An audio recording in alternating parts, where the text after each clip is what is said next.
Hello, this is Mike, NoStressMike.com. And it was funny with my cousin and I was talking. My cousin's known me for a long time. And, but one thing he doesn't quite understand, we see eye to eye on a lot of stuff, but you know how you go from point A to point B? Well, I go from point A to C, D, E, F, before I get to B. And he never could understand it. He always asked, why do I do things the hard way?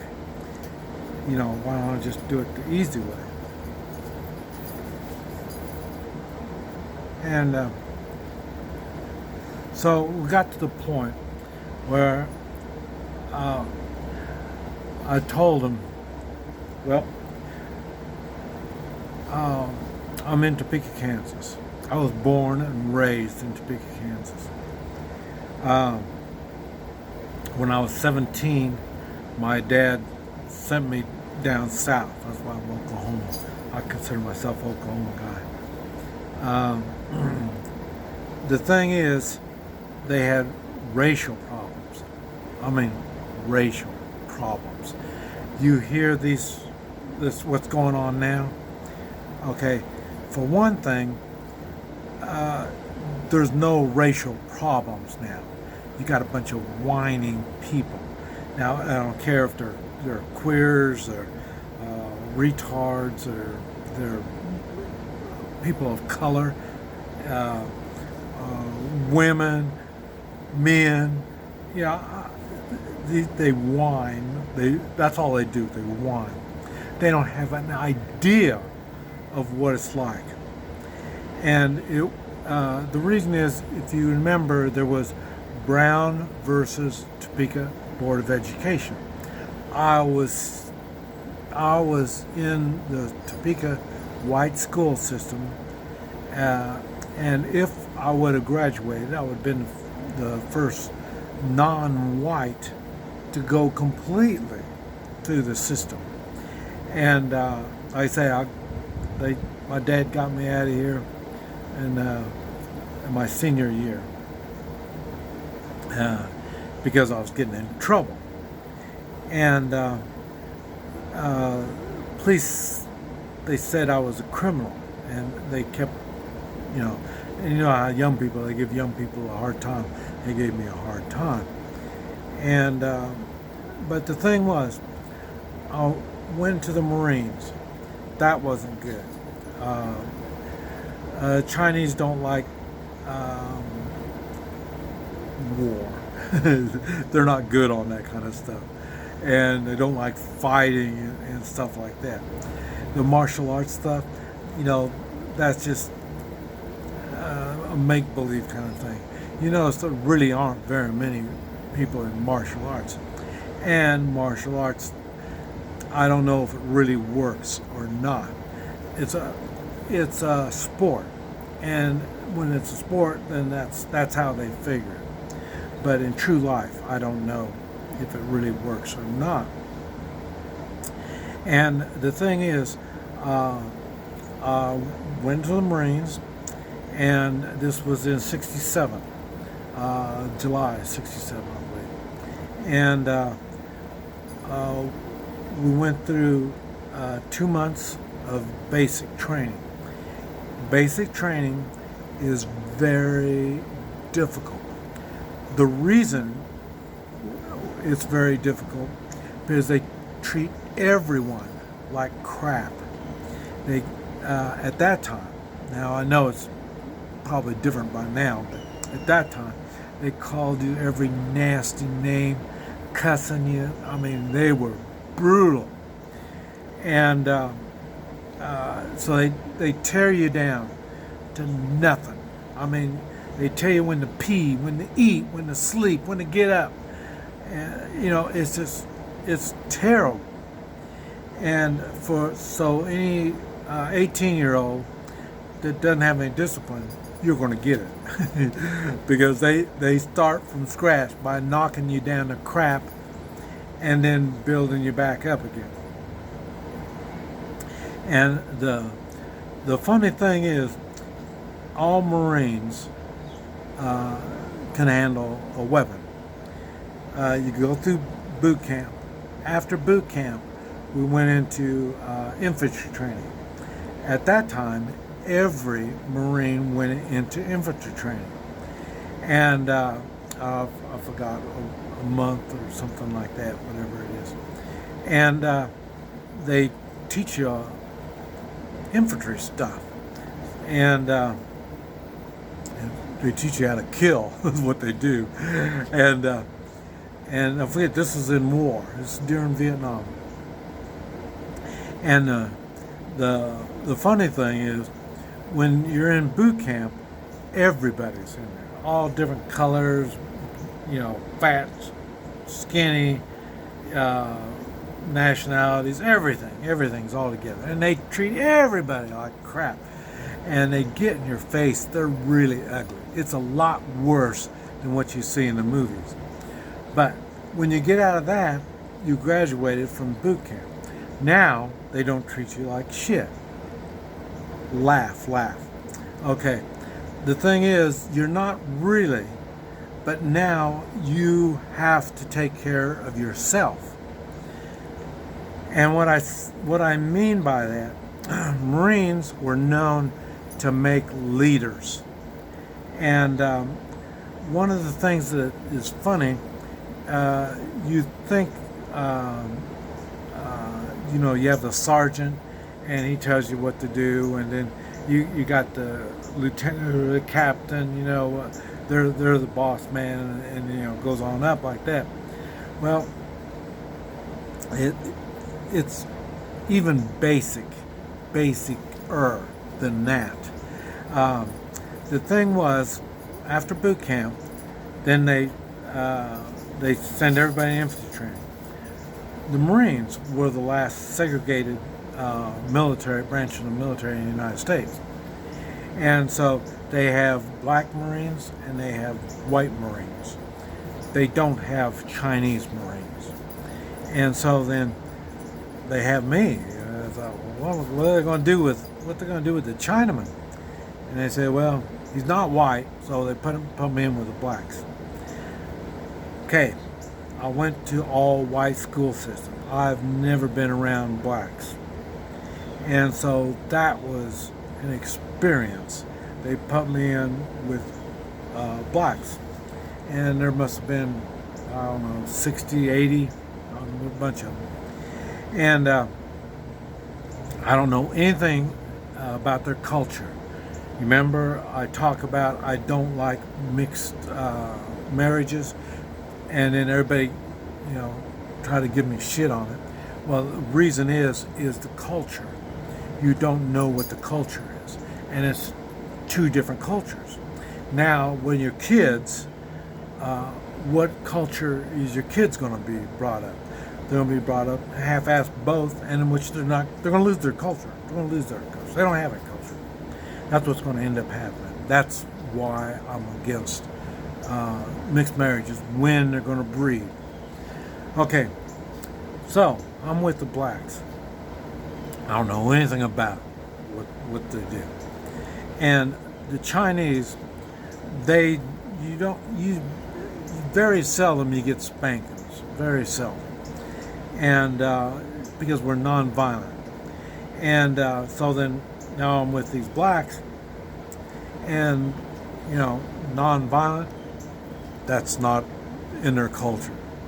And they're used to getting beat. But the thing is, when I was going to school here in Topeka, the reason I was getting in trouble is I was fighting. And the reason I was fighting, the blacks and the whites, they were always fighting. The whites, they come after me. The blacks come after me. Everybody come after me. So I had to learn to fight all the time. And so now I'm with blacks. I'm living with them. I don't know anything about it. And the funny thing was, the first, they come over and say, hey, let me borrow a couple of cigarettes from you. Hey, give me a couple of cigarettes, no big deal. And then, another one come over, borrow a couple of cigarettes. And just kept on. I mean, I can use a pack of cigarettes in an hour because everybody coming up bumming cigarettes from me. So, I thought, what's going on? Why don't they buy their own cigarettes? And then the next thing was I had a record player, a portable record player, run off batteries, and you put the record on it and all that. And they come over and want to borrow my record player. Okay, borrow it, yeah, no big deal. And then they didn't bring it back. So now I got to fight them in a sea of black folk that I don't know, I don't know them, so I got to find them. So I find them, and then so here you got my record player. Oh, okay, go on. So I took it back, and so they're all the time borrowing this thing, and then they get to the point where I go pick it up, and they say, that's not yours, it's mine. I said, no, that's mine, and then so we'd have problems there, and then finally it just got so bad, I threw it down on the ground and I stomped it, broke it all to hell. And I said, you're not going to get it. Nobody's going to get it. You guys don't take responsibility. You borrow it, you don't bring it back, you don't do the right thing. And so I wouldn't put up with it. And then they do a blanket party. Okay, we're on cots. And what they do, everybody gets a corner of the blanket. They lay it when you're sleeping. They lay it over you, and then they get some socks with a bar of soap in it, and they beat you.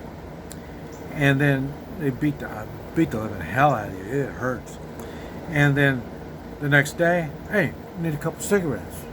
We started on this again. No, you're not going to give it. I mean, I was stood strong. And then we did like a party again. They'd go out of their way to get stuff from me, so then because I knew I was going to say no, and then they can beat the hell out of me through the night. And in a blanket party, you don't know who's doing it to you. And so this is what happens. Now, I'm not saying, I'm saying it happens in the black. When you're not black and you're with the blacks, that's what happens. They correct you. And most people will be corrected. They'll say, yeah, go ahead. They'll do it. I didn't. I never did. And it just made me more stubborn, more tough. And see, I was fighting all the time. So, and my dad was all the time telling me, don't fight. And now the Marines say, fight? That's okay, fight, hell. We want you to kill people. So there was no problem on fighting. Now, the reason I'm telling you this is, now same thing after that of 1 month or whatever of infantry training. Then they'd go off to the air wing, go into supply, they'd go into whatever they was going to do. And then us that are grunts, the infantry, will go into more infantry training. And the thing is, you don't have a captain getting in your shit. I mean, a sergeant getting in your shit.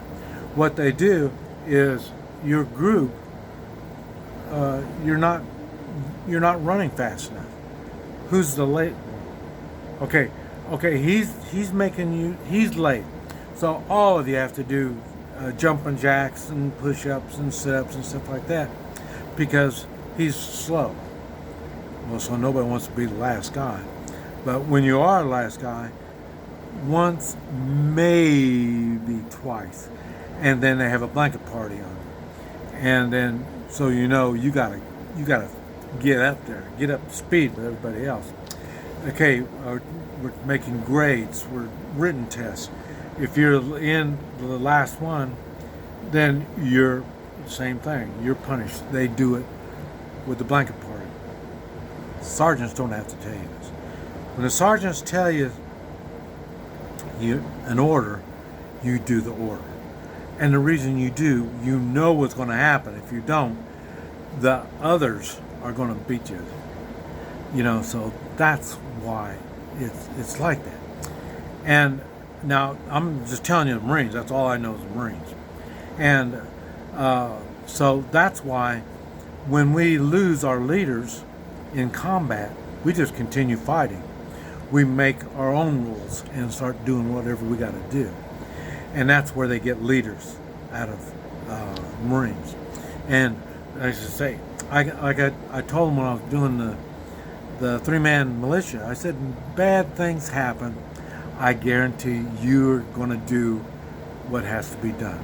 And it's, well, no, nobody's going to tell me what to do. And all that. You can say anything you want to say. I know it's going to happen.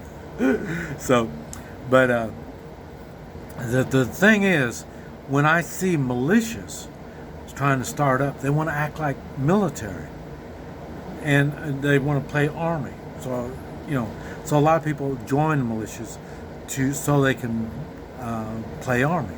The thing is, it doesn't even come close to what it's supposed to be like. You're not going to make civilians give them a uniform and a gun and think they're going to play army. It's not going to work. And that's why I do the 3-man militia. It's different. You're working with 2 other people, 3. You take care of yourselves. You can do it, and you're working with it. If you got a loser, then get rid of him. Then get somebody else. So then there's 3, and you have people that you can work with. You're going to have the same moral value, and the physical level might be different. But okay, he's a young stud. Well, let him do the heavy work. This kind of stuff. So this is what I'm saying. It's trying to play military. It's not going to work because you don't have the basics on what makes the military strong or make the Marines strong. But anyway, I thought I'd share that with you. This is Mike, NoStressMike.com.